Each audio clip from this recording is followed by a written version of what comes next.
India US interim trade agreement towards strategic bilateral trade agriculture architecture sorry. Wine news: India and United States finalized a framework for interim trade agreement, secure early trade gains, with the negotiation continue to full-fledged bilateral trade agreement. US India BTA. BTA was a bilateral trade agreement. Process was launched in February 25 by US President Donald Trump and Prime Minister Narendra Modi. The urgency is driven by.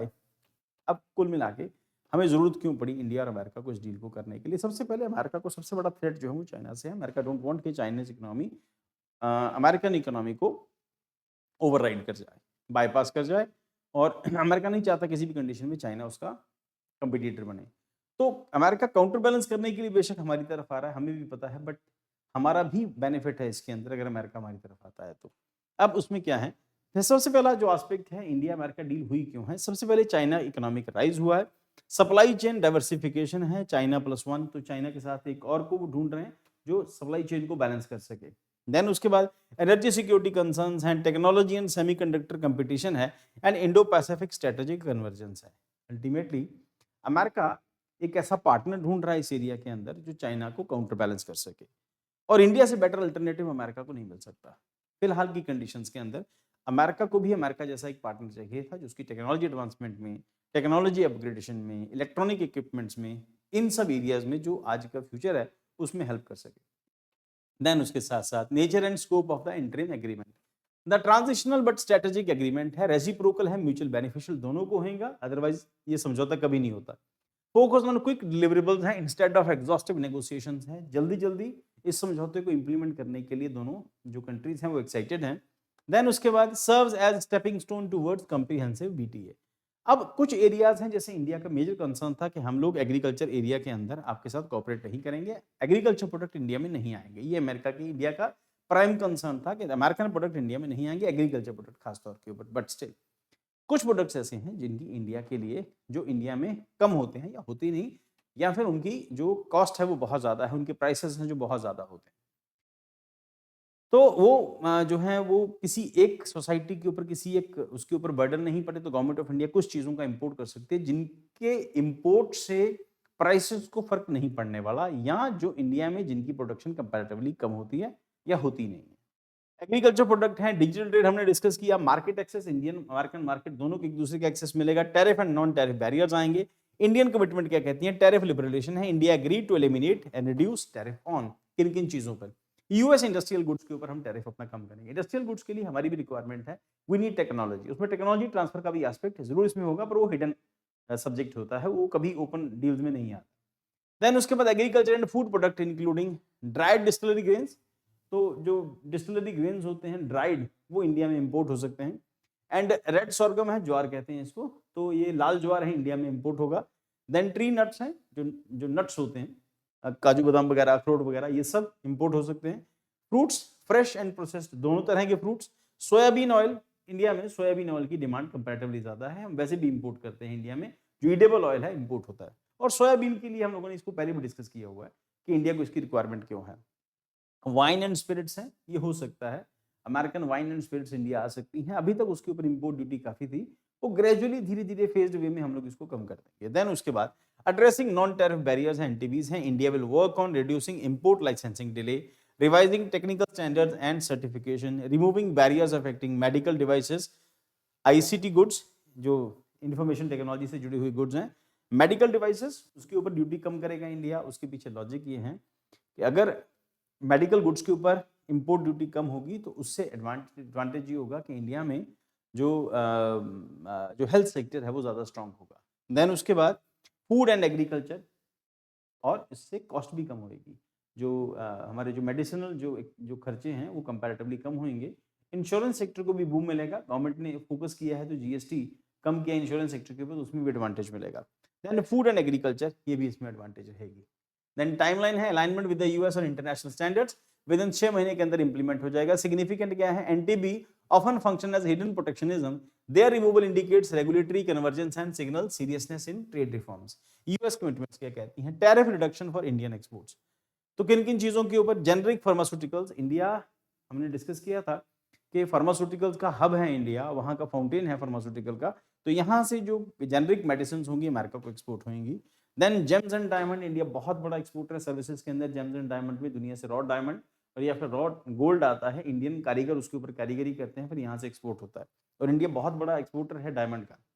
Then selected exporter है, मतलब India में तो नहीं होता, पर India import करता है, फिर उसको फिनिश करके फिर हम लोग बाहर एक्सपोर्ट करते हैं। देन उसके बाद selected aircraft and aircraft parts, alloy equipment, tariff, treatment is aviation. तो एविएशन सेक्टर में भी इंडिया अमेरिका के बीच में डील हुई है, जैसे हमने डिस्कस किया एविएशन सेक्टर में बहुत सारी फील्ड है जहां पर अभी बहुत सारा स्पेस खाली है और ग्रेजुअली इंडियंस जो हैं वो धीरे धीरे जैसे जैसे एयरक्राफ्ट में ट्रैवल करना शुरू किया है, बाय एयर ट्रैवल करना शुरू किया है, तो उससे आने वाले दिनों के अंदर हमें और जहाज़ों की जरूरत पड़ेगी, उनके लिए जुड़े हुए इक्विपमेंट्स हैं, उनसे जुड़ा हुआ जो साजो सामान जितना होता है, we need all that. Preferential quota for Indian auto part and lower tariff rates है, ये एक बड़ा एस्पेक्ट ये है कि जो इंडिया में जो ऑटो पार्ट्स इंडस्ट्री है, खासतौर के ऊपर पंजाब की लुधियाना की ऑटो पार्ट्स इंडस्ट्री है, अमेरिका इन सब इंडस्ट्रीज के लिए, अमेरिका में इन सब चीज़ों के लिए ये जो इंडियन इंडस्ट्री है इसको बूम मिलेगा। जो छोटे बिजनेसमैन है जो अमेरिका को हम लोग एक्सपोर्ट करते हैं, अब क्या होगा कि एक्सपोर्ट्स बढ़ेगा क्योंकि अल्टीमेटली कोटा हमारे हाथ में था, तो अमेरिका के हाथ में था, सॉरी, अमेरिका ने इसको कम किया है, तो हमारे एक्सपोर्ट जो है वो इंक्रीज होंगे। और इक्विपमेंट टैरिफ के अंदर ये भी हो सकता है कि इंडिया भी अपने इक्विपमेंट और जो छोटे जहाज हैं, तेजस जैसे जहाज हैं, अमेरिका को बेच सकता है, क्योंकि अमेरिका अलग तरह की जहाज यूज करता है और बड़े होते हैं जो कंपैरेटिवली, और हमारे वाले छोटे जहाज हैं, तो ये अमेरिका के से कॉपरेशन करके हम अपने जहाज बेच सकते हैं। जो इंडिया छोटे बना रहा है, हेलीकॉप्टर्स हैं, एचएएल जो बना रहा है या तेजस बना रहा है, जाने वाले दिनों के अंदर जो भी हम लोग जैसे लार्सन एंड टुब्रो और टाटा और एक कंपनी और है और भारत डायनामिक्स है शायद, इनको गवर्नमेंट ने अभी अलाउ किया है कि आप टेंडर खोला है कि आप बताओ कि आप क्या रिसर्च कर सकते हैं और आने वाले दिनों के अंदर इंडियन एविएशन सेक्टर के अंदर फाइटर जेट डेवलपमेंट में आपका क्या रोल होगा, इंजन डेवलप करके हमें दे सकते हो कि नहीं। देन उसके बाद कंटिन्यूड रेसिप्रोकल टैरिफ है, the US will still apply an 80% reciprocal tariff on several Indian goods such as textile and clothing. अब अभी भी हमारे ऊपर 18% जो टैक्स अभी भी लग रहा है टेक्सटाइल एंड क्लोथिंग के ऊपर, अभी 18% है, हालांकि बाकी कंट्री से कंपैरेटिवली कम है। लेदर एंड फुटवेयर के ऊपर टैक्स लगता है इंडिया में, बहुत सारे जो पशु हैं दुनिया में सबसे ज्यादा इंडिया में होते हैं, तो ये लेदर एक्सपोर्ट का भी एरिया है। देन प्लास्टिक एंड केमिकल्स हैं, सर्टेन मशीनरी है, relief under security national security tariffs है, removal of select tariff imposed under national security provision specially in aviation sector, indicate strategic trust and defence industrial alignment, trade technology supply chain cooperation है, strategic economic integration है, India plan to purchase $500 billion of US goods over 5 years including. अब India America के साथ ये जो deal कर रहा है उसमें वी आर प्रॉमिसिंग कि हम आपसे कुछ चीज़ें जरूर खरीदेंगे और खरीदेंगे। अमेरिका कह रहा है कि इंडिया ने 500 करोड़ जो डॉलर है उसको इन्वेस्टमेंट करने का इंडिया ने वादा किया अमेरिका से, बट हम कह रहे हैं कि हम आपसे सामान खरीदेंगे, उसमें एनर्जी प्रोडक्ट आते हैं, उसमें एलएनजी है, क्रूड है, वैसे भी इंडिया में होता नहीं, हम बाहर से इंपोर्ट करते हैं, तो अमेरिका और वेनेजुएला से हम लोग इंपोर्ट कर सकते हैं। शायद अमेरिका इसी करके ये जो ऑयल सेक्टर हैं या ये जो मिनरल ऑयल सेक्टर है, अमेरिका वेनेजुएला के थ्रू मैनेज करने की कोशिश कर रहा है, हमें भी समझ आ रहा है। देन उसके बाद एयरक्राफ्ट्स है और उसके बाद प्रीशियस मेटल्स हैं जो अमेरिका के अंदर होती हैं, या फिर प्रीशियस मेटल्स के अंदर गोल्ड एंड सिल्वर आता है, हम अमेरिका से बाय कर सकते हैं। एंड उसके बाद टेक्नोलॉजी इक्विपमेंट में है, इंडिया को अमेरिकन टेक्नोलॉजी की बहुत रिक्वायरमेंट है, टेक्नोलॉजी इक्विपमेंट्स की रिक्वायरमेंट है, चाइना के प्रोडक्ट हमसे बेटर हैं। रीज़न उसके पीछे कि चाइना ने अमेरिका से मशीनरी इंपोर्ट की और उस मशीनरी को उसने अपने यहाँ पर फिर उसकी रिवर्स इंजीनियरिंग करके उन्होंने अपने यहाँ पर मशीनरी को डेवलप किया। They are making better and fine products than India.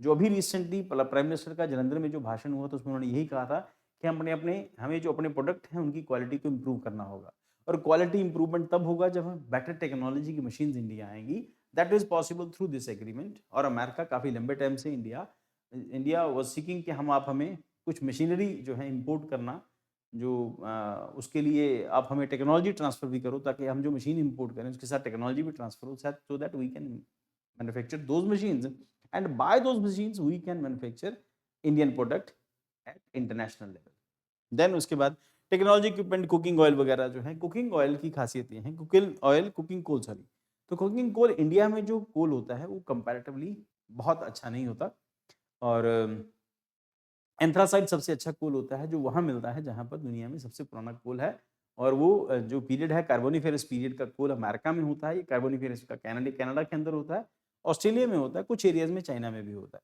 तो इंडिया में उसके बाद की जो कैटेगरीज हैं कंपैरेटिवली उतना फाइन कोल नहीं होता जिससे पोल्यूशन ज़्यादा होता है।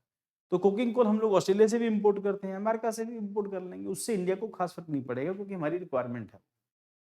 तो हाई टेक्नोलॉजी कॉपरेशन है, expansion of trade, GPU and advance computing hardware हमने डिस्कस किया प्रीवियस उसके अंदर न्यूज के अंदर। कोलैबोरेशन होगी कहां पर, इनोवेशन इकोसिस्टम के अंदर होगी, सिक्योरिटी सप्लाई चेन के अंदर होगी, इकोनॉमिक सिक्योरिटी फ्रेमवर्क के अंदर होगी, countering non market practices of third country, implicit China reference है। डिजिटल ट्रेड कमिटमेंट के अंदर address barriers to digital trade, work toward clear digital trade rules and key friction areas, data localisation versus free data flow, and उसके बाद e commerce regulation होएगा, privacy and cyber security norms, इन सब के ऊपर collaboration होगा India का। Strategic significance क्या होगी जियोपॉलिटिकल डायमेंशंस में, part of broader Indo Pacific balancing strategy. China की बढ़ती हुई पावर जो अमेरिका को तंग करती है, अमेरिका इसको बैलेंस करना चाहता है। बैलेंस करने का यही तरीका है कि आप इंडिया के साथ आओ, जैसे इंडिया के साथ अमेरिका क्वाड में है, QUAD, ठीक। देन उसके बाद reinforces the Quad and democratic technology alliances and support China +1 manufacturing diversification. America का मेन फोकस ये है कि ये ना हो कि चाइना की सप्लाई चेन अमेरिका को कल को ब्लैकमेल करने लग जाए। क्यों? क्योंकि अल्टीमेटली आईफोन चाइना में बनता था, चाइना में प्रॉब्लम शुरू हुई तो अमेरिका के अंदर उसकी सप्लाई इफेक्ट हुई। China is a reality, nobody deny, but Chinese economy इतनी बड़ी हो जाए कि अमेरिकन इकोनॉमी को खा जाए, अमेरिका नहीं चाहता। तो America is trying to develop a partner,